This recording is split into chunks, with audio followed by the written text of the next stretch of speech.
We're learning today about the Global Consciousness Project.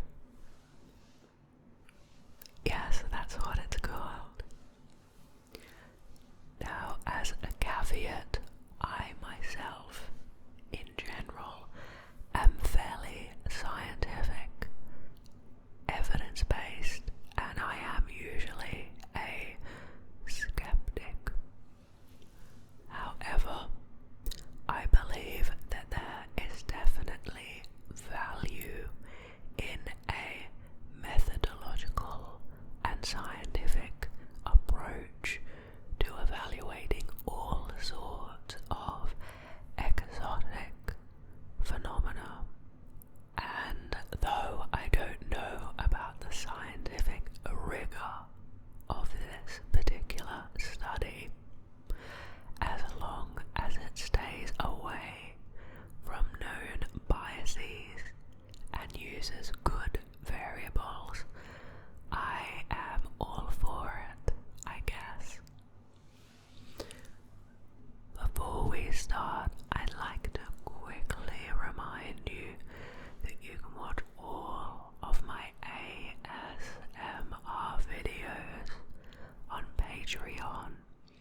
pre-specified algorithm.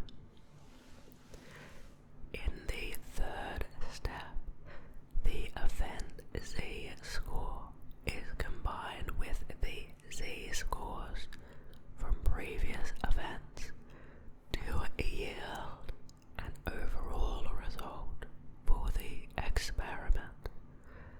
The remote devices have been dubbed Princeton eggs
2001. Similarly, Jeffrey D. Scarlett believes unless both Bayesian and classical p-value analysis agree and both show the same anomalous effects, the kind of result GCP proposes will not be generally accepted. Okay, I must admit I have an e-book on the introduction of Bayesian statistical analysis, but I've yet to read it. In 2003, a New York Times article concluded, all things considered at this point, the stock market seems a more reliable gauge of the national, if not the global, emotional resonance. Well, yes, of course, that makes sense. A little bit aside from the point, given that this is trying to prove parapsychology like psychic powers. But I see what they mean. In 2007, The Age reported that Nelson concedes the data so far is not solid enough for global consciousness to be said to exist at all. It is not possible, for example, to look at the data and predict with any accuracy if anything that X may be responding to. Robert Matthews said that while it was the most sophisticated attempt yet to prove psychokinesis existed, the unreliability of significant events to cause statistically significant spikes meant that the only conclusion to emerge from the Global Consciousness Project so far is that data without a theory is as meaningless as words without a narrative. Very poetic. Peter Bansell reviews the data